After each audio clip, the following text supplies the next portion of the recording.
ओम श्री गुरु सत्ताय नमः।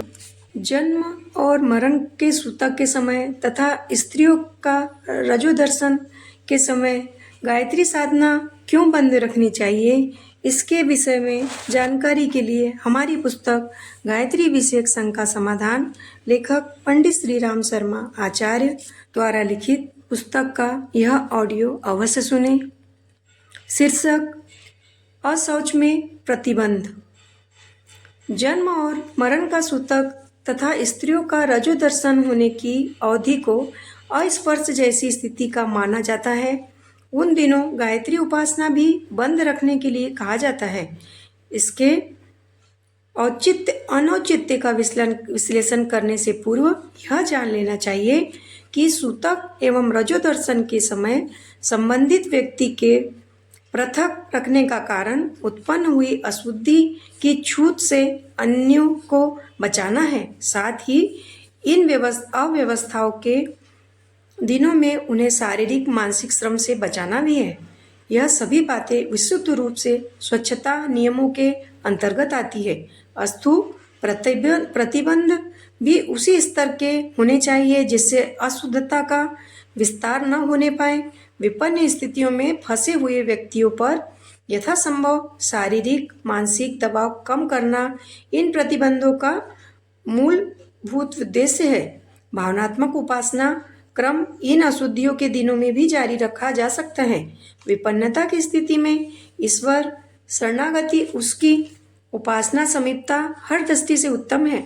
उन दिनों यदि प्रचलित छूत परंपरा को निभाना हो तो इतना ही पर्याप्त है कि पूजा उपकरणों का स्पर्श न किया जाए, देव पूजा का विधान कृत्य न किया जाए। मानसिक उपासना में किसी भी स्थिति में कोई प्रतिबंध नहीं है। मुंह बंद करके बिना माला का उपयोग किए मानसिक जप ध्यान इस दिनों भी जारी रखा जा सकता है। इससे अशुद्धि का भाव हल्का होने में भी सहायता मिलती है। सूतक किसको लगा किसको नहीं लगा, इसका निर्णय इसी आधार पर किया जा सकता है कि जिस घर में बच्चे का जन्म या किसी का मरण हुआ है उसमें निवास करने वाले प्रायः सभी लोगों को सूतक लगा हुआ माना जाए। वे भले ही अपनी जाति गोत्र के हो या नहीं, उस पर घर में अन्यत्र रहने वाले निरंतर संपर्क में न आने वालों पर सूतक का कोई प्रभाव नहीं हो सकता। भले ही वे एक ही कुटुंब परंपरा या वंश कुल के क्यों न हो। वस्तुतः सूतक एक प्रकार की अशुद्धि जन्य छूत है जिसमें संक्रामक रोगों की तरह संपर्क में आने वालों को लगने की बात सोची जा सकती है। यूं तो अस्पताल में भी छूत और अशुद्धि का वातावरण रहता है, पर संपर्क में आने वाले व्यक्तियों अथवा साधनों को उससे बचाने की सतर्कता रखने पर भी संपर्क और सामंजस्य बना ही रहता है। इतना भर होता है कि अशुद्धि से संपर्क के समय विशेष सतर्कता रखी जाए। जन्म मरण के सूतकों के विषय में भी इसी दृष्टिकोण से विचार किया जाना चाहिए। पूजा परक कृत्यों में स्वच्छता का विशेष ध्यान रखने का नियम है। इसी से उन दिनों नियमित पूजा उपचार में प्रतिमा उपकरण आदि का स्पर्श न करने की प्रथा चली होगी। उस प्रचलन का निर्वाह न करने पर भी मौन मानसिक जप ध्यान आदि व्यक्तिगत उपासना का नित्य कर्म करने में किसी प्रकार का प्रतिबंध नहीं पड़ता। महिलाओं के रजो दर्शन काल में भी कई प्रकार के प्रतिबंध हैं।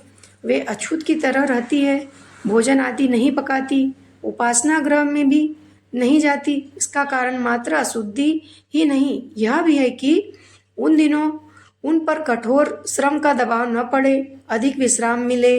नस नाड़ियों में कोमलता बढ़ जाने से उन दिनों अधिक कड़ी मेहनत न करने की व्यवस्था स्वाध्याय के नियमों को ध्यान में रखते हुए बनी होगी। इन प्रचलनों को जहाँ माना जाता है वहाँ कारण को समझते हुए भी प्रतिबंध किस सीमा तक रहे, इस पर विचार करना चाहिए। रुग्ण व्यक्ति प्रायः स्नान आदि के सामान्य नियमों का निर्वाह नहीं कर पाते और ज्वर दस्त खांसी आदि के कारण उनकी शारीरिक स्थिति में अपेक्षाकृत अधिक मलिनता रहती है। रोगी परिचर्या के नियमों से अवगत व्यक्ति जानते हैं कि रोगी की सेवा करने वाले वालों या संपर्क में आने वालों की सतर्कता, स्वेच्छा के नियमों का अधिक ध्यान रखना पड़ता है।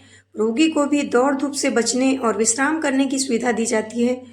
उसे कोई चाहे तो छुआछूत भी कर सकते हैं। ऐसी ही स्थिति रजो दर्शन के दिनों में भी समझनी चाहिए और उसकी सावधानी बरतनी चाहिए। तिल का ताड़ बनाने की आवश्यकता नहीं है।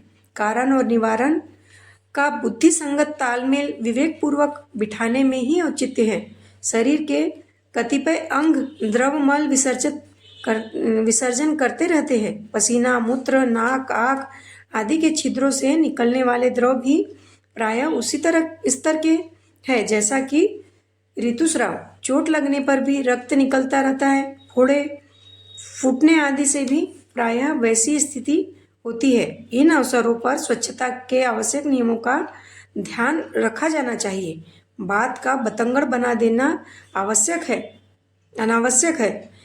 प्रथा प्रचलनों में कई आवश्यक है या अनावश्यक, कईयों को कड़ाई से पालन किया जाना चाहिए और कईयों की उपेक्षा की जानी चाहिए। सूतक और अशुद्धि के प्रश्न को उसी दृष्टि से देखा जाना चाहिए जिससे कि प्रचलनकर्ताओं ने उसे आरंभ किया था। उनका उद्देश्य उपासना जैसे आध्यात्मिक नित्य कर्म से किसी को विरत वंचित करना नहीं, वरन यह था कि अशुद्धता सीमित रहे, उसे फैलने का अवसर न मिले।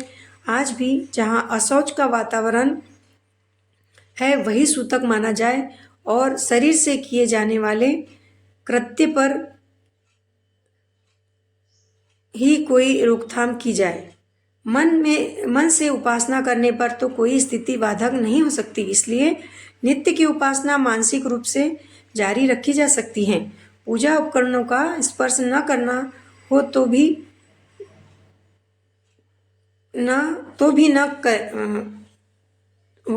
न करें। यदि सूतक या अशौच के दिनों में अनुष्ठान चल रहा हो तो उसे उतने दिन के लिए बीच में बंद करके निवृत्ति के बाद जिस गणना के साथ छोड़ा था वहीं से आरंभ किया जा सकता है। बिना माला का मासिक जप ध्यान किसी भी स्थिति में करते रहा जा सकता है। ऑडियो समाप्त। धन्यवाद।